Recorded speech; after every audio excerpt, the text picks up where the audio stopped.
ಶ್ರೀ ಗುರುಭ್ಯೋ ನಮಃ. ಆತ್ಮೀಯ ಎಲ್ಲ ನನ್ನ ವೀಕ್ಷಕರಿಗೆ ನಮಸ್ಕಾರ. ಜೈಮಿನಿ ಜ್ಯೋತಿಷ್ಯದಲ್ಲಿ ಪ್ರಾಮುಖ್ಯವಾಗಿ ಉಪಪಾದ ಲಗ್ನ ಅನ್ನೋದು ವೆರಿ ಇಂಪಾರ್ಟೆಂಟ್ ಆಗುತ್ತೆ. ಸೊ ಅದ್ರ ಬಗ್ಗೆ ನಾವು ತಿಳ್ಕೊಬೇಕಾಗುತ್ತೆ. ಯಾಕೆಂದರೆ ನಾವು ಇದುವರೆಗೂ D1 D9 ಎಲ್ಲ ನೋಡ್ತಾ ಇದ್ವಿ. ಸೊ ಮದುವೆ ಜೀವನ ಅಂತ ಬಂದಾಗ ಎರಡನೇ ಮದುವೆ, ಮೂರನೇ ಮದುವೆ, ಸೊ ಈಗಿನ ಕಾಲದಲ್ಲಿ ಕಾಮನ್ ಆಗಿದೆ ಎರಡನೇ ಮದುವೆ ಅನ್ನೋದು. ಡೈವರ್ಸ್ ಅನ್ನೋದು ವೆರಿ ಕಾಮನ್ ಆಗಿಬಿಟ್ಟಿದೆ. ಸೊ ಹಾಗಾಗಿ ಎರಡನೇ ಸಂಬಂಧ, ವಿವಾಹ ಭವಿಷ್ಯ ಹೇಗಿರುತ್ತೆ, ಅದನ್ನು ಹೇಗೆ ನಿರ್ಧರಿಸಬೇಕು, ಕ್ವಾಲಿಟಿ ಆಫ್ ಮ್ಯಾರೇಜ್ ಲೈಫ್ ಹೇಗಿರುತ್ತೆ, ಮದುವೆ ಜೀವನ ಯಾವ ಥರ ಹೇಗೆ ಅಂತ ತಿಳ್ಕೊಬೇಕು ಅಂದರೆ ಜೈಮಿನಿ ಜ್ಯೋತಿಷ್ಯದಲ್ಲಿ ಕೆಲವೊಂದು ರೂಲ್ಸ್ನ ಫಾಲೋ ಮಾಡಿದಾಗ ನಿಮಗೆ ಅದರ ಬಗ್ಗೆ ಅನೇಕ ವಿಷಯಗಳು ಗೊತ್ತಾಗುತ್ತೆ. ಸೊ ಹಾಗಾಗಿ ಇದರಲ್ಲಿ ಪ್ರಾಮುಖ್ಯವಾಗಿ ನಾವು ನೋಡಬೇಕಾಗಿರೋದು ಜೈಮಿನಿ ಜ್ಯೋತಿಷ್ಯದಲ್ಲಿ ಉಪಪಾದ ಲಗ್ನ ಅನ್ನೋದು ವೆರಿ ಇಂಪಾರ್ಟೆಂಟು ಮದುವೆ ಜೀವನಕ್ಕೆ. ಸೊ ಇದನ್ನು ನಾವು ಫಸ್ಟ್ ಅರ್ಥ ಮಾಡ್ಕೋಬೇಕು. ಉಪಪಾದ ಲಗ್ನ ಅಂದರೆ ಏನು, ಅದರಲ್ಲಿ ಆರೂಢ ಲಗ್ನ ಅಂತ ಹೇಳ್ತಾರೆ. ಸೊ ಆರೂಢ ಲಗ್ನ ಅನ್ನೋದು 12ನೇ ಮನೆಯ ಆರೂಢನೇ ಉಪಪಾದ ಲಗ್ನ ಅಂತ ಹೇಳ್ತಾರೆ. ಸೊ ಹಾಗಾಗಿ ಉಪಪಾದ ಲಗ್ನ ಅಂದರೆ ಏನು, ಆ ಲಗ್ನದ ಪ್ರಾಮುಖ್ಯತೆ ಏನು, ಆಮೇಲೆ ಅದು ಹೇಗೆ ನೋಡ್ತಾರೆ, ಅದರಿಂದ ಪ್ರಯೋಜನಗಳೇನು, ಅದೆಲ್ಲ ಫಸ್ಟ್ ತಿಳ್ಕೋಬೇಕು. ಸೊ ಅದು 12ನೇ ಮನೆಯೇ ಯಾಕೆ ತಗೊಳ್ತಾರೆ, ಉಪಪಾದ ಲಗ್ನ 12ನೇ ಮನೆಯಿಂದ ತಗೋಬೇಕು. ನಿಮ್ಮ ಲಗ್ನ ಯಾವುದಾಗಿರುತ್ತೋ D1 ಆ ಲಗ್ನದಿಂದ 12ನೇ ಮನೆ ಅಧಿಪತಿ ಯಾರಾಗಿರ್ತಾನೋ ಆ ಅಧಿಪತಿ ಎಲ್ಲಿ ಲಗ್ನದಿಂದ ಎಷ್ಟನೇ ಮನೇಲಿ ಹೋಗಿರ್ತಾನೋ ಅಷ್ಟು ಮನೆಯನ್ನು ನಾವು ಕೌಂಟ್ ಮಾಡಿದಾಗ ನಮಗೆ ಅಲ್ಲಿ ಉಪಪಾದ ಲಗ್ನ ಅನ್ನೋದು ಸಿಗುತ್ತೆ. ಓಕೆ, ಸೊ ನಿಮ್ಮ ಇಲ್ಲಿ ಉದಾಹರಣೆ ಕುಂಡಲಿಗಳು ಹಾಕಿದ್ದೀನಿ. ಇದೊಂದು ಸಾಫ್ಟ್ವೇರು. ಆ್ಯಕ್ಚುಲಿ ಉಪಪಾದ ಲಗ್ನನ ಕಂಡುಹಿಡಿಯೋದಕ್ಕೆ ಕ್ಯಾಲ್ಕುಲೇಷನ್ ಹೇಳೋದು ಬೇಕಾಗಿಲ್ಲ, ಸಾಫ್ಟ್ವೇರಲ್ಲಿ ಸಿಗುತ್ತೆ. ನಿಮ್ಮ ಮೊಬೈಲ್ ಆ್ಯಪಲ್ಲಿ ಹೋದರೆ ಜ್ಯೋತಿಷ್ ಆ್ಯಪಲ್ಲಿ ಇದೆ, ಕೆಲವೊಂದು ಆ್ಯಪಲ್ಲಿ ಇರುತ್ತೆ ಅದು. ಆಮೇಲೆ ಸಾಫ್ಟ್ವೇರು ಲ್ಯಾಪ್ಟಾಪಲ್ಲಿ ಬಂದರೆ ಪರಾಶರ ಲೈಟಲ್ಲಿದೆ. ಆಮೇಲೆ ಇದು ಯಾವುದು ಇನ್ನೊಂದು ಸಾಫ್ಟ್ವೇರ್ ಇದೆ, ಅಸ್ಟ್ರೋ ವರ್ಷನಲ್ಲೂ ಅದರಲ್ಲೂ ಇದೆ ಉಪಪಾದ ಲಗ್ನ ಕುಂಡಲಿ. ಆಲ್ಮೋಸ್ಟು ಎಲ್ಲ ಇದರಲ್ಲೂ ಸಿಗುತ್ತೆ, ಸಾಫ್ಟ್ವೇರಲ್ಲಿ ಸಿಗುತ್ತೆ. ಓಕೆ, ಅಲ್ಲಿ ನೀವು ನಿಮ್ಮ ಜಾತಕ, ನಿಮ್ಮ ಡೇಟ್ ಆಫ್ ಬರ್ತ್ ಟೈಮಿಂಗ್ಸ್ ಹಾಕಿದಾಗ ಅಲ್ಲಿ ನಿಮಗೆ ಉಪಪಾದ ಲಗ್ನ ನಂದು ಯಾವುದು ಅಂತ ಸಾಫ್ಟ್ವೇರ್ ಮೂಲಕ ತಿಳ್ಕೊಬೋದು. ಇಲ್ಲ ಅಂತಂದರೆ ಅದನ್ನು ಸಿಂಪಲಾಗಿ ಸ್ವಲ್ಪ ತಿಳಿಸ್ಕೊಡ್ತೀನಿ ನಿಮಗೆ ಹೇಗೆ ತಿಳ್ಕೊಳ್ಳೋದು ಅನ್ನೋದು, ಅದನ್ನು ಹೇಳ್ತೀನಿ. ಫಸ್ಟು ಉಪಪಾದ ಲಗ್ನ ಅಂದರೆ ಏನು ಅಂತ ತಿಳ್ಕೊಬೇಕು. ಉಪಪಾದ ಲಗ್ನ ಅಂದರೆ ಏನು, ಅದರ ಪ್ರಾಮುಖ್ಯತೆ ಏನು ಅಂತ. ಇದು ಜೈಮಿನಿ ಜ್ಯೋತಿಷ್ಯದಲ್ಲಿ ಒಂದು ಪ್ರಾಮುಖ್ಯವಾದ ತತ್ವ ಅಂತ ಹೇಳ್ಬೋದು. ವೈವಾಹಿಕ ಜೀವನದಲ್ಲಿ ದಾಂಪತ್ಯ ಸುಖ, ಪತ್ನಿಯ ಸ್ವಭಾವ, ಮದುವೆ ಪರಿಸ್ಥಿತಿಗಳು ಹೇಗೆ, ಅದನ್ನು ವಿವರವಾಗಿ ನೋಡ್ಕೋಬೇಕು ಅಂದರೆ ಉಪಪಾದ ಲಗ್ನ ಯಾವುದು ನಿಮ್ಮದು ಅಂತ ಫಸ್ಟ್ ಅರ್ಥ ಮಾಡ್ಕೋಬೇಕು. ಓಕೆ, ಉಪಪಾದ ಅಂದರೆ ಏನು, ಹೆಸರೇ ಸೂಚಿಸುವಂತೆ ಉಪಪಾದ ಹೆಸರಲ್ಲೇ ಇದೆ. ಉಪ ಅಂದರೆ ಏನು, ಓಕೆ. ಯಾಕೆಂದರೆ ನಾವು ಎಕ್ಸಾಂಪಲ್ ನೋಡಿದ್ರೆ ನಮಗೆ ಉಪಮುಖ್ಯಮಂತ್ರಿ ಇದ್ದಾರೆ, ಉಪರಾಷ್ಟ್ರಪತಿ ಅಂತ ಇದ್ದಾರೆ, ಕ್ಯಾಪ್ಟನ್, ವೈಸ್ ಕ್ಯಾಪ್ಟನ್ ಅಂತೆಲ್ಲ ನೋಡ್ತೀವಿ. ಮುಖ್ಯಮಂತ್ರಿ ಆಮೇಲೆ ಉಪಮುಖ್ಯಮಂತ್ರಿ ಅಂತ. ಓಕೆ, ಮುಖ್ಯಮಂತ್ರಿ ಇಲ್ಲ ಅಂದಾಗ ಉಪಮುಖ್ಯಮಂತ್ರಿ ಕೆಲಸ ಆಗಿರ್ತದೆ. ಸೊ ಈ ಥರ ನಾವು ಅರ್ಥ ಮಾಡ್ಕೋಬೇಕು. ಯಾಕೆಂದರೆ ಅಟ್ ದ ಸೇಮ್ ಟೈಮ್ ಪ್ಲೇಸಲ್ಲಿ ನಿಮ್ಮ ಮೊದಲ ವಿವಾಹ ರದ್ದಾದ ನಂತರ ನಿಮ್ಮ ಫಸ್ಟ್ ಮ್ಯಾರೇಜ್ ಪಾರ್ಟ್ನರ್ ಇಲ್ಲ ಅಂತಂದರೆ ಅವ್ರ ಜಾಗಕ್ಕೆ ಯಾರು ಬರ್ತಾರೋ, ಓಕೆ, ಅವರು ಅಲ್ಲಿಂದ ಉಪಪಾದ ಲಗ್ನ ನಿಮ್ಮ ಕ್ವಾಲಿಟಿ ಆಫ್ ಮ್ಯಾರಿಡ್ ಲೈಫ್ ಬಗ್ಗೆ ಹೇಳುತ್ತೆ. ಮ್ಯಾರಿಡ್ ಲೈಫ್ ಬಗ್ಗೆ ಹೇಳುತ್ತೆ, ಸೆಕೆಂಡ್ ಪಾರ್ಟ್ನರ್ ಯಾರಾಗಿರ್ತಾರೋ ಅವ್ರ ಬಗ್ಗೆನೂ ಹೇಳುತ್ತೆ. ಸೊ ಇದು ಉಪಪಾದ ಲಗ್ನದಿಂದ ತಿಳ್ಕೊಬೋದು. ಸೊ ಹಾಗಾಗಿ ಉಪ ಅಂತಂದರೆ ಇದೇ ಅಷ್ಟೇ ಅರ್ಥ ಕೊಡುತ್ತೆ. ಸೊ ಹಾಗಾಗಿ ಇದನ್ನು 12ನೇ ಮನೆಗೆ ಯಾಕೆ ನೋಡ್ತಾರೆ ಅನ್ನೋದು ನೋಡೋದಾದರೆ, 12ನೇ ಮನೆ ಅನ್ನೋದು ನಮ್ಮ ಶಯನ ಸ್ಥಾನ ಅಂತ ಹೇಳ್ತೀವಿ. ಯಾಕೆಂದರೆ ಕಾಲಪುರುಷನ ಅಂಗದಲ್ಲಿ 12ನೇ ಮನೆ ಅನ್ನೋದು ಶುಕ್ರ ಬಂದುಬಿಟ್ಟು 12ನೇ ಮನೆಯಲ್ಲೇ ಉಚ್ಚ ಆಗೋದು ಅದು ಒಂದು ರೀಸನ್ ಇರುತ್ತೆ. ಸೊ 12ನೇ ಮನೆಯೇ ತಗೋಬೇಕು ಅನ್ನೋದಕ್ಕೆ ಆರೂಢ ಲಗ್ನ ಅಂತ ನೋಡ್ತಾರೆ.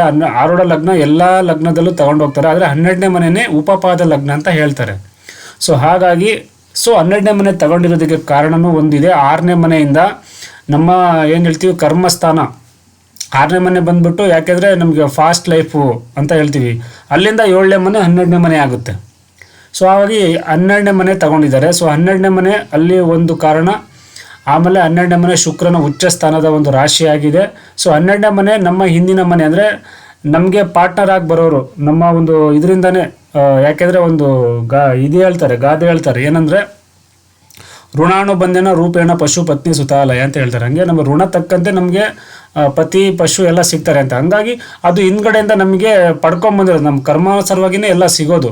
ಸೊ ಅದು ಹಿಂದ್ಗಡೆ ಇರೋ ಮನೆ 12ನೇ ಮನೆ. ಸೊ ಅಲ್ಲಿಂದನೇ ಕೌಂಟ್ ಮಾಡ್ತಾರೆ. ಸೊ ಹಾಗಾಗಿ ನಾವು D1 ಲಗ್ನದಿಂದ 7ನೇ ಮನೆಯ ಪಾರ್ಟ್ನರು ಹೇಗೆ, ಮದುವೆ ಜೀವನ ಹೇಗೆ ಅಂತ ಹೇಳ್ತೀವಿ. ನವಾಂಶದಲ್ಲೂ ಹೋದ್ರೂ ನಾವು ನವಾಂಶದ ಲಗ್ನಾಧಿಪತಿ ಇದೆಲ್ಲ ತುಂಬ ಸೀರೀಸ್ ನಿಮ್ಗೆ ಹೇಳ್ತಾ ಇದ್ದೀನಿ. ಮತ್ತು ತುಂಬ ವಿಡಿಯೋಗಳಿದ್ದಾವೆ ನವಾಂಶದ ಬಗ್ಗೆ, ಅನೇಕ ವಿಡಿಯೋಗಳು ಮಾಡಿದ್ದೀನಿ ನೋಡಿ. ಆಮೇಲೆ ಇದು ವೇದಿಕ್ ಅಸ್ಟ್ರಾಲಜಿಯಲ್ಲಿ ತುಂಬ ರೂಲ್ಸ್ಗಳಿದ್ದಾವೆ, ಅದನ್ನು ಸುಮಾರು ಗೊತ್ತಿರೋದೆಲ್ಲ ಹೇಳ್ತಾ ಇದ್ದೀನಿ. ಸೊ ಇಲ್ಲಿ ಏನು ಒಂದು ಪ್ರಶ್ನೆ ಬರುತ್ತೆ ನಿಮಗೆ ಅಂತಂದರೆ, ಕೆಲವರಿಗೆ ಪ್ರಶ್ನೆ ಬರುತ್ತೆ, ಏನಪ್ಪ ಇದು D1 ಅಂತಾರೆ, D1ಅಲ್ಲಿ 7ನೇ ಮನೆ ನೋಡಬೇಕು, ಶುಕ್ರ ನೋಡಬೇಕು, ಲಗ್ನ ನೋಡಬೇಕು ಅಂತಾರೆ, ಮತ್ತು D9ಗೆ ಹೋಗ್ತಾರೆ, ನವಾಂಶ ನೋಡಬೇಕು, ನವಾಂಶದ ಲಗ್ನಾಧಿಪತಿ ಹೇಗಿದ್ದಾರೆ ಅಂತ ನೋಡಬೇಕು, ಇಷ್ಟೆಲ್ಲ ಹೇಳ್ತೀರಾ. ಆಮೇಲೆ ಈಗೇನೋ ಉಪಪಾದ ಲಗ್ನ ಅಂತ ಬರ್ತಾ ಇದ್ದೀರಾ, ಏನಿದು ಒಂದು ಕಂಪ್ಲೀಟ್ ಆಗಿಲ್ಲ, ಎಲ್ಲ ಕಾಂಪ್ಲಿಕೇಟೆಡ್ ಆಗಿದೆಯಲ್ಲ, ಹೆಂಗೆ ಯಾವುದನ್ನು ನಂಬಬೇಕು ಯಾವುದನ್ನು ಬಿಡಬೇಕು ಅಂತ ಪ್ರಶ್ನೆ ಬರುತ್ತೆ.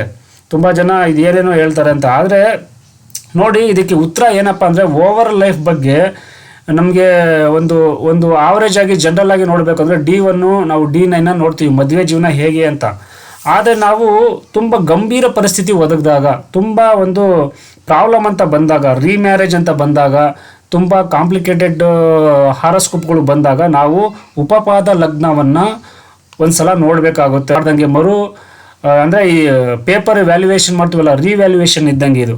ಓಕೆ, ಇನ್ನೊಂದು ಸಲ ಅದನ್ನು ಕನ್ಫರ್ಮ್ ಮಾಡ್ಕೊಳ್ಳೋದಕ್ಕೋಸ್ಕರ ಉಪಪಾದ ಲಗ್ನ ಯಾವುದಾಗಿದೆ, ಆ ಲಗ್ನದಲ್ಲಿ ಯಾವುದಾದ್ರೂ ಗ್ರಹ ಇದೆಯಾ, ಅಥವಾ ಆ ಲಗ್ನಾಧಿಪತಿ ಯಾವ ಸ್ಥಾನದಲ್ಲಿದ್ದಾನೆ, ಇದ್ರ ಮೇಲೆ ನಿಮ್ಮ ಮದುವೆ ಲೈಫು ಇದೆಲ್ಲವೂ ಅಡಗಿರುತ್ತೆ. ಸೊ ಇದು ಉಪಪಾದ ಲಗ್ನ ಅಂತ ಹೇಳ್ತೀವಿ. ಸೊ ಇದರಿಂದ ನಾವು ಏನೆಲ್ಲ ಉಪಯೋಗ ಆಗುತ್ತೆ ಅಂತಂದರೆ, ವೈವಾಹಿಕ ಜೀವನ ಮತ್ತು ಮದುವೆಯ ಒಂದು ಫಲಗಳ ಬಗ್ಗೆ ಹೇಳ್ಬೋದು. ಯಾಕೆಂದರೆ ಉಪಪಾದ ಲಗ್ನದಿಂದ 7ನೇ ಭಾವವನ್ನು ನೋಡಬೇಕು.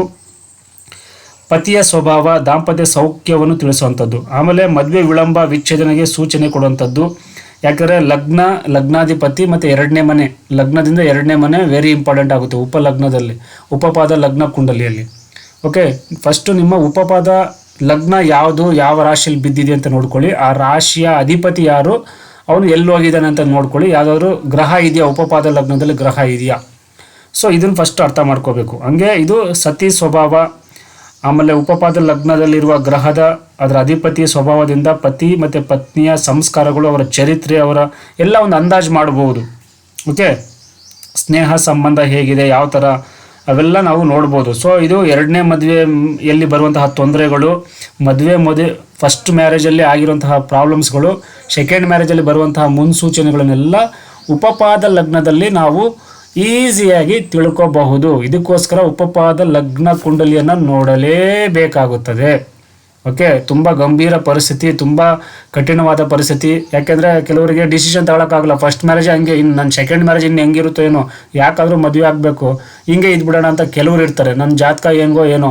ಸೊ ಅದನ್ನು ನಾವು D1 D9 ಅದನ್ನು ನಾವು ತಗೊಳಕ್ಕಾಗಲ್ಲ. 2ನೇ ಮದುವೆ ನಿರ್ಧಾರ ತಗೋಬೇಕು ಅಂತಂದರೆ ತುಂಬ ಕ್ಯಾಲ್ಕುಲೇಷನ್ ಇದ್ದಾವೆ. ಸೊ ಹಾಗಾಗಿ, ಯಾಕೆಂದರೆ ಇಲ್ಲಿ 2ನೇ ಮನೆ ತುಂಬ ಇಂಪಾರ್ಟೆಂಟ್ ಆಗುತ್ತೆ ಉಪಪಾದ ಲಗ್ನ ಕುಂಡಲಿಯಲ್ಲಿ. 2ನೇ ಮನೆ ಯಾಕೆಂದರೆ ನಿಮ್ಮ ಸಂಗಾತಿಯ 7ನೇ ಮನೆಯಿಂದ 8ನೇ ಮನೆ. ಯಾಕಂದರೆ ನಿಮ್ಮ ಫಸ್ಟ್ ಮ್ಯಾರೇಜು ಅದು ಅಂತ್ಯ ಆಗಬೇಕಲ್ಲ, ಅಂತ್ಯ ಆದ್ರೇ 2ನೇ ಮದುವೆ ಆಗೋಕ್ಕೆ ಸಾಧ್ಯ. ಸೊ ಅದು 2ನೇ ಮದುವೆ ಕ್ವಾಲಿಟಿ ನೋಡಬೇಕಂದ್ರೆ 2ನೇ ಮನೆನ ನೋಡಬೇಕು ಅಂತ. ಸೊ ಇದು ವೇದಿಕ್ ಪ್ರಕಾರ ಹೇಳ್ತಾರೆ. ನಾವು KP ಪ್ರಕಾರ ಹೋದರೆ 9ನೇ ಮನೆ ನೋಡಬೇಕು ಅಂತ ಹೇಳ್ತೀವಿ. ಅದಕ್ಕೊಂದು ರೀಸನ್ ಇದೆ. ಬಟ್ ಆದರೆ ಉಪಪಾದ ಲಗ್ನ ಕುಂಡಲಿ ಕನ್ಫರ್ಮ್ ಆಗಿ ಯಾವ ಲಗ್ನ ಇದೆಯೋ ಅದು ಇಂಪಾರ್ಟೆಂಟ್ ಆಗಿಬಿಡುತ್ತೆ. ಸೊ ಇದನ್ನು ನೀವು ನೋಡ್ಕೋಬೇಕಾಗುತ್ತೆ. ಸೊ ಹಾಗಾಗಿ ಇದು ವೆರಿ ಸಿಂಪಲ್ ಅಷ್ಟೇ. 12ನೇ ಮನೆಯ ಲೆಕ್ಕಾಚಾರ ಇದೆ. ನಿಮಗೆ ಒಂದು ಸಿಂಪಲ್ ಆಗಿ ಹೇಳ್ತೀನಿ. ಸೊ ಈ ಜಾತಕ ಇದೆ, ಉಪಪಾದ ಲಗ್ನ ಕುಂಡಲಿ ಅಂತ ತೋರಿಸ್ತಾ ಇದೆ. ಓಕೆ, ಇಲ್ಲಿ ಉಪಪಾದ ಲಗ್ನ ಯಾವ್ದು ಬಿದ್ದಿದೆ ನಿಮಗೆ, ವೃಶ್ಚಿಕ ರಾಶಿಯಲ್ಲಿ ಬಿದ್ದಿದೆ. ವೃಶ್ಚಿಕ ರಾಶಿಯಲ್ಲಿ ಶನಿ ಇದೆ. ಸೊ ಇವ್ರ ಲಗ್ನ ಯಾವುದು, ಮಿಥುನ ಲಗ್ನದಲ್ಲಿ ಹುಟ್ಟಿರೋದು ಇವರು. ಇಲ್ಲಿ ನೋಡಿ ಲಗ್ನ ಕುಂಡಲಿ ಇದೆ, ಇದು ನವಾಂಶ ಕುಂಡಲಿ ಇದೆ, ನೋಡ್ತಾ ಇದ್ರಲ್ವಾ. ಸೊ ಆಕೆ ಇಲ್ಲಿ ಬಂದ್ಬಿಟ್ಟು ಉಪಪಾದ ಲಗ್ನ ಕುಂಡಲಿ ಅಂದರೆ ಇಲ್ಲಿ ಮಿಥುನ ಲಗ್ನ ಅಂತ ತಿಳ್ಕೊಂಡ್ರೆ, ಮಿಥುನ ಲಗ್ನದ ಅಧಿಪತಿಯ 12ನೇ ಮನೆ ಅಧಿಪತಿ ಯಾರು ಅಂತ ನೋಡಬೇಕು. ಯಾವುದೇ ಆಗಿರಲಿ, ನಿಮ್ಮ ಲಗ್ನ ಎಷ್ಟನೇ ಮನೆ ಅಂತ ನೋಡ್ಕೋಬೇಕು. ನಿಮ್ಮ ಲಗ್ನ ಯಾವುದು ಅಂತ ನೋಡ್ಕೊಳ್ಳಿ, ಅಲ್ಲಿಂದ 12ನೇ ಮನೆ ಯಾರ ಅಧಿಪತಿ ಅಂತ ನೋಡ್ಕೊಳ್ಳಿ. ಸೊ ಇದಕ್ಕೆ 12ನೇ ಮನೆ ಅಧಿಪತಿ ಯಾರು, ಶುಕ್ರ. ಓಕೆ, ಇಲ್ಲಿಂದ ಕೌಂಟ್ ಮಾಡಬೇಕು. ಎಲ್ಲಿ 12ನೇ ಮನೆಯಿಂದ ಕೌಂಟ್ ಮಾಡಬೇಕು. 1 2 3 4. ಶುಕ್ರ ಎಲ್ಲಿದ್ದಾನೆ, 4ನೇ ಮನೆಯಲ್ಲಿದ್ದಾನೆ. ಸೊ ಎಗೇನು ಶುಕ್ರ ಇರುವ ಪ್ಲೇಸಿಂದನೇ ಮತ್ತೆ ಅದು ಎಷ್ಟನೇ ಮನೆ ಬಂದಿದೆಯೋ, 4 ಮನೆ ಬಂದಿದೆಯೋ, ಮತ್ತೆ 4 ಮನೆ ಮುಂದೆ ಹೋಗಬೇಕು. ಮತ್ತೆ 4 ಮನೆ ಮುಂದೆ ಹೋದಾಗ ಯಾವ ರಾಶಿ ಬರುತ್ತೋ ಅದೇ ನಿಮ್ಮ ಉಪಪಾದ ಕುಂಡಲಿಯ ಲಗ್ನವಾಗಿರ್ತದೆ. ಸೊ ಇದು ಕಾನ್ಸೆಪ್ಟು. ಸೊ ಇದರಲ್ಲಿ ಇನ್ನೊಂದು ಇದೆ, ಇದರಲ್ಲಿ ಸವ್ಯ ರಾಶಿ ಅಪಸವ್ಯ ರಾಶಿ ಅಂತ ಬರುತ್ತೆ ಇದರಲ್ಲಿ. ಸೊ ಸವ್ಯ ರಾಶಿಗೆ ಬೇರೆ ಥರ ನೋಡಬೇಕು, ಅಪಸವ್ಯ ರಾಶಿಗೆ ಬೇರೆ ಥರ ನೋಡಬೇಕು. ಸೊ ಇದೊಂದು ಕ್ಯಾಲ್ಕುಲೇಷನು. ಆವಾಗ ನಿಮಗೆ ಉಪಪಾದ ಲಗ್ನ ಚೇಂಜ್ ಆಗುತ್ತೆ. ಇನ್ನೊಂದು ಏನಪ್ಪ ಅಂದರೆ, ಸಮಸಪ್ತಮ ಬಂದರೆ 7ನೇ ಮನೆ ಬಂದುಬಿಟ್ರೆ ಅಲ್ಲಿಂದ 10ನೇ ಮನೆ ನೋಡಬೇಕು ಅಂತ ಒಂದು ರೂಲ್ಸ್ ಇದೆ. ಸೊ ಅದೂ ಇದೆ. ಸೊ ಓಕೆ, ಅದಕ್ಕೆ ಒಳ್ಳೆ ಸಾಫ್ಟ್ವೇರ್ ಬೇಕು ಇಷ್ಟೆಲ್ಲ ಕ್ಯಾಲ್ಕುಲೇಷನ್ ಮಾಡೋಂಥದ್ದು. ಪರಾಶರ ಲೈಟಲ್ಲಿ ನಾನು ನೋಡಿದ ಮಟ್ಟಿಗೆ ಸೊ ಇದು ಅಪ್ಪ ಸವ್ಯ ರಾಶಿ ಎಲ್ಲ ಚೆಕ್ ಮಾಡಿ ಆಮೇಲೆ ಇದೆಲ್ಲ ಸಮ ಸಪ್ತಮ ಬಂದರೆ ಅದನ್ನು ಕ್ಯಾಲ್ಕುಲೇಟ್ ಮಾಡಿ ಕೊಡುತ್ತೆ ಪರಾಶರ ಲೈಟಲ್ಲಿ ನಾನು ನೋಡಿದ್ದೀನಿ. ಬಟ್ ಕೆಲವೊಂದು 2-3 ಸಾಫ್ಟ್ವೇರ್ ಚೆಕ್ ಮಾಡಿದಾಗ ಅಷ್ಟು ಬರಲಿಲ್ಲ. ಇದರಲ್ಲಿ ಒಂದು 12ನೇ ಮನೆಯಿಂದ ಬರೋಂಥದ್ದೇ ತೋರಿಸ್ತಾ ಇದೆ. ಸೊ ಸಾಫ್ಟ್ವೇರ್ ಮೇಲೆ ಡಿಪೆಂಡ್ ಆಗುತ್ತೆ. ಒಳ್ಳೆ ಸಾಫ್ಟ್ವೇರಲ್ಲಿ ತಗೊಳ್ಳಿ, ಇಲ್ಲ ಅಂತಂದರೆ ಸೊ ಇದನ್ನು ನೀವು ಕಲ್ತ್ಕೊಂಡ್ರೆ ಕ್ಯಾಲ್ಕುಲೇಷನ್ ನಿಮ್ಮ ಜಾತಕದಲ್ಲಿ ನೀವೇ ನೋಡ್ಕೋಬೋದು. ಸೊ ಫಸ್ಟು ನೀವು ನಿಮ್ಮ ಉಪಪಾದ ಲಗ್ನ ಕುಂಡಲಿಯ ಲಗ್ನಾಧಿಪತಿ ಯಾರು ಅಂತ ತಿಳ್ಕೊಂಡು ಸೊ ಅವನು ಹೇಗಿದ್ದಾನೆ, ಯಾವ ಥರ ಇದ್ದಾನೆ, ನಿಮ್ಮ ಮದುವೆ ಜೀವನ ಹೇಗಿರುತ್ತೆ ಅಂತ ಅದರಿಂದ ನೀವು ತಿಳ್ಕೊಬೋದು. ಸೊ ಇಲ್ಲಿ ನಾನು ಒಂದು ಕಾನ್ಸೆಪ್ಟ್ ಹೇಳೋದೇನು ಅಂತಂದರೆ, ಸೊ ಇಲ್ಲಿ ಉಪಪಾದ ಲಗ್ನದಲ್ಲಿ ಏನಾದರೂ ಪಾಪಗ್ರಹಗಳಿದ್ದರೆ ಅಥವಾ 2ನೇ ಮನೆಯಲ್ಲಿ ಅಥವಾ 7ನೇ ಮನೆಯಲ್ಲಿದ್ದರೆ ನಿಮ್ಮ ಲಗ್ನದಲ್ಲಿರುವ ಯಾವುದೇ ಮನೆ ಅಧಿಪತಿ ಆಗಿರ್ತಾನೋ, ಯಾವುದೇ ಮನೆ ಅಧಿಪತಿ ಆಗಿರಲಿ ಅವನು, ಸೊ ಲಗ್ನದಲ್ಲಿ ಅಥವಾ 2ನೇ ಮನೆಯಲ್ಲಿ ಪಾಪಗ್ರಹ ಇದ್ದಾಗ ಸೊ ಆ ಮದುವೆ ಜೀವನ ತುಂಬಾ ಸಫರಿಂಗ್ ಇರುತ್ತೆ ಅಂತ ಅಲ್ಲೇ ಹೇಳ್ಬಿಡ್ಬೋದು. ಸೊ ಓಕೆ, ಲಗ್ನ ಅಥವಾ ಲಗ್ನಾಧಿಪತಿ ಏನಾದರೂ ದುಸ್ಥಾನಗಳಲ್ಲಿದ್ದರೆ ಸೊ ಇದು ಒಂದಿದೆ. ಸೊ ಅದನ್ನು ನಾನು ನೆಕ್ಸ್ಟ್ ವಿಡಿಯೋದಲ್ಲಿ ತಿಳಿಸ್ಕೊಡ್ತೀನಿ, ಸಮಯ ಸಾಕಾಗಲ್ಲ ಅಂತ ಅಂದ್ಕೊಂಡಿದ್ದೀನಿ. ಸೊ ಹಾಗಾಗಿ ಜೈಮಿನಿಯಲ್ಲಿ ದೃಷ್ಟಿಗಳು ಅಂತ ಇದ್ದಾವೆ, ಜೈಮಿನಿ ದೃಷ್ಟಿಯಿಂದನೂ ನೋಡಬೇಕು, ಯಾವುದಾದ್ರೂ ದೃಷ್ಟಿ ಆಗ್ತಾ ಇದೆಯಾ ಅಂತ ನೋಡಬೇಕು. ಸೊ ಹಲವಾರು ಕ್ಯಾಲ್ಕುಲೇಷನ್ ಇದ್ದಾವೆ. ಸೊ ಬೆಟರಾಗಿ ನಾವು ಒಂದು ಒಳ್ಳೆ ಸಾಫ್ಟ್ವೇರಲ್ಲಿ ನಿಮ್ಮ ಜಾತಕ ಹಾಕಿ ನಮ್ಮದು ಉಪಪಾದ ಲಗ್ನ ಕುಂಡಲಿ ಯಾವುದು ಅಂತ ತಿಳ್ಕೋಬೇಕು.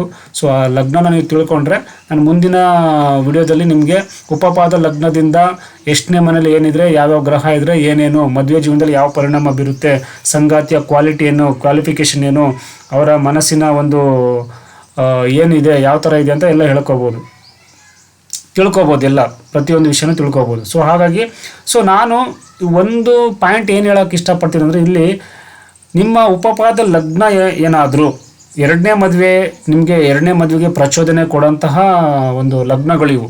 ಯಾಕೆಂದರೆ ಕೆಲವರು ಏನಂತಂದರೆ ಆಲ್ಮೋಸ್ಟು ನಾನು ನೋಡಿರೋ ಅಂಥದ್ದು ಅಥವಾ ಓದಿ ತಿಳ್ಕೊಂಡಿರೋಂಥದ್ದು ಏನು ಅಂತಂದರೆ, ಈ ವೃಷಭ ಮತ್ತು ತುಲಾ ರಾಶಿಯಲ್ಲಿ ಬಂದಿರೋರು ಅಥವಾ ಲಗ್ನದವರು, ಅಥವಾ ಈ ಬುಧನ ಲಗ್ನಗಳು, ಮಿಥುನ ಅಥವಾ ಕನ್ಯಾದ ಲಗ್ನಗಳು, ಓಕೆ, ಈ ಲಗ್ನಗಳು ಮತ್ತು ಕುಜನ ಲಗ್ನಗಳು, ಮೇಷ ಮತ್ತು ವೃಶ್ಚಿಕ, ಈ ಲಗ್ನ ಅಥವಾ ಈ ರಾಶಿಯಲ್ಲಿ ಹುಟ್ಟಿರೋವಂಥವ್ರು ಒಂಟಿಯಾಗಿರೋದಕ್ಕೆ ಇಷ್ಟಪಡೋದಿಲ್ಲ. ಸೊ ಅವರಿಗೆ ಫಸ್ಟ್ ಮ್ಯಾರೇಜ್ ಏನಾದರೂ ಅಂತ್ಯ ಆಗಿಬಿಟ್ರೆ, ಸೊ ಎಕ್ಸಾಂಪಲ್ ಅದು ಡೈವರ್ಸ್ ಆಗಿರ್ಬೋದು ಅಥವಾ ಅವ್ರು ತೀರೋಗಿರ್ಬೋದು, ಸೊ ಸೆಕೆಂಡ್ ಮ್ಯಾರೇಜಿಗೆ ಹೋಗೋಕ್ಕೆ ಅವ್ರು ಇಷ್ಟಪಡ್ತಾರೆ.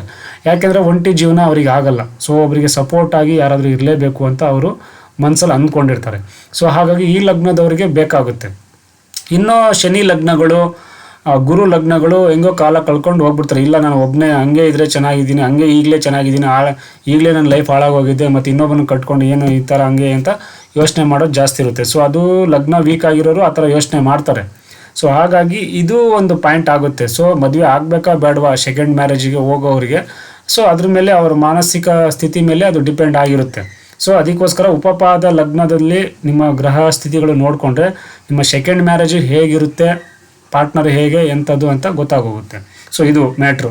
ಸೊ ಹಾಗಾಗಿ ನಿಮ್ಮ ಉಪಪಾದ ಲಗ್ನ ಏನಾದರೂ ವೃಷಭ, ಸಿಂಹ, ವೃಶ್ಚಿಕ, ಕುಂಭ ಆಗಿದ್ದರೆ, ಇನ್ನೊಂದು ಸಲ ಹೇಳ್ತೀನಿ ನೋಡಿ, ನಿಮ್ಮ ಉಪಪಾದ ಲಗ್ನ ಏನಾದರೂ ವೃಷಭದಲ್ಲಿ ಆಗಿದ್ದರೆ, ನಿಮ್ಮ ಉಪಪಾದ ಲಗ್ನ ವೃಷಭ ಆಗಿದ್ದು, ಸಿಂಹ ಆಗಿದ್ದು, ಅಥವಾ ವೃಶ್ಚಿಕ ಆಗಿದ್ದು, ಅಥವಾ ಕುಂಭ ಆಗಿದ್ದರೆ ನೀವು 2ನೇ ಮದುವೆಗೆ ಪ್ರಚೋದನೆ ಕೊಡುತ್ತೆ. ಈ ಲಗ್ನದಲ್ಲಿ ಏನಾದರೂ ಉಪಪಾದ ಲಗ್ನ ಬಿದ್ದುಬಿಟ್ರೆ 2ನೇ ಮದುವೆಗೆ ಅದು ಪ್ರಚೋದನೆ ಕೊಡುತ್ತೆ.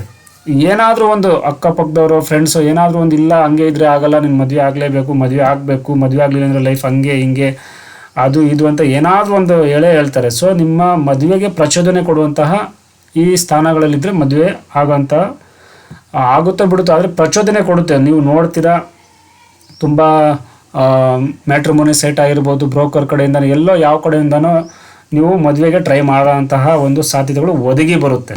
ಸೊ ಇದು. ಸೊ ಹಾಗಾಗಿ ಉಪಪಾದ ಲಗ್ನವನ್ನು ನಾವು ನೋಡಬೇಕು ಅಂತಂದರೆ ಇನ್ನೂ ಅನೇಕ ವಿಧಾನಗಳಿದ್ದಾವೆ. ಸೊ ಫಸ್ಟು ಉಪಪಾದ ಲಗ್ನ ಯಾವುದು ಅಂತ ತಿಳ್ಕೊಳ್ಳಿ. ಅದಾದ ನಂತರ ಯಾವ ಲಗ್ನ ಆಗಿದೆಯೋ ಆ ಲಗ್ನದಲ್ಲಿ ಯಾವ ಗ್ರಹ ಇದ್ದರೆ ಏನಾಗುತ್ತೆ, ಶನಿ ಇದ್ದರೆ ಏನು, ಕುಜ ಇದ್ದರೆ ಏನು, ಇದಕ್ಕೆಲ್ಲ ಒಂದೊಂದಾಗಿ ನಾನು ಮುಂದಿನ ಒಂದು ಸಂಚಿಕೆಗಳಲ್ಲಿ ತಿಳಿಸ್ತಾ ಬರ್ತೀನಿ. ಸೊ ಇವತ್ತು ಏನು ತಿಳ್ಕೊಂಡ್ವಿ, ಉಪಪಾದ ಲಗ್ನ ಅಂದರೆ ಏನು, ಉಪಪಾದ ಲಗ್ನವನ್ನು ಹೇಗೆ ಕ್ಯಾಲ್ಕುಲೇಷನ್ ಮಾಡಬೇಕು. ಓಕೆ, ಸಾಫ್ಟ್ವೇರಲ್ಲಿ ಸಿಗುತ್ತೆ ಒಂದು ವಿಧ, ನಾನು ಎರಡನೇದಾಗಿ ಹೇಳ್ಕೊಟ್ಟಿದ್ದೀನಿ, ನಾವು ಯಾವ ಥರ ನೋಡಬೇಕು ಅಂತ ಹೇಳಿದ್ದೀವಿ. ಒಂದು ಬೇಸಿಕ್ಕಾಗಿ ಹೇಳ್ಕೊಟ್ಟಿದ್ದೀನಿ, ಅದು ತುಂಬ ಇದೆ, ಅಷ್ಟು ಡೆಪ್ತಾಗಿ ನಾನು ಏನು ಹೇಳಿಲ್ಲ. ಬೇಸಿಕ್ಕಾಗಿ ತಿಳ್ಕೊಳ್ಳಿ. ನಿಮ್ಮ ಲಗ್ನದಿಂದ 12ನೇ ಮನೆ ಯಾವುದಾಗಿರುತ್ತೋ ಆ 12ನೇ ಮನೆ ಅಧಿಪತಿ ಎಲ್ಲಿ ಹೋಗಿರ್ತಾನೋ ಅಲ್ಲಿಂದ ಅಷ್ಟು ಮನೆನ ಕೌಂಟ್ ಮಾಡಿದಾಗ ನಿಮ್ಮ ಉಪಪಾದ ಲಗ್ನ ನಿಮಗೆ ಸಿಗುತ್ತೆ. ವೆರಿ ಸಿಂಪಲ್ಲು ಅಷ್ಟೇ. ಸೊ ಹಾಗಾಗಿ ಇದು ತಿಳ್ಕೊಬೇಕು. ಇದನ್ನು ತಿಳ್ಕೊಳ್ಳಿ. ಉಪಪಾದ ಲಗ್ನದ ಬಗ್ಗೆ ತಿಳ್ಕೊಂಡಿದ್ದೀರಾ. ಮತ್ತು ಯಾವ್ಯಾವ ರೀತಿ ಅಂತ ಕೆಲವೊಂದು ಬೇಸಿಕ್ಕಾಗಿ ತಿಳಿಸ್ಕೊಟ್ಟಿದ್ದೀನಿ. ಮುಂದಿನ ಸಂಚಿಕೆಯಲ್ಲಿ ಉಪಪಾದ ನಿಮ್ಮ ಲಗ್ನ ಯಾವುದಾಗಿದೆ ಅನ್ನೋದ್ರ ಮೇಲೆ ಕೆಲವೊಂದು ವಿಷಯಗಳ ಬಗ್ಗೆ ನಾನು ಮಾತಾಡ್ತೀನಿ ಅಂತ ಹೇಳ್ತಾ ಇವತ್ತಿನ ಈ ಕಾರ್ಯಕ್ರಮವನ್ನು ಮುಗಿಸ್ತಾ ಇದ್ದೀನಿ. ಎಲ್ಲರಿಗೂ ಒಳ್ಳೆಯದಾಗಲಿ. ನಮಸ್ಕಾರ.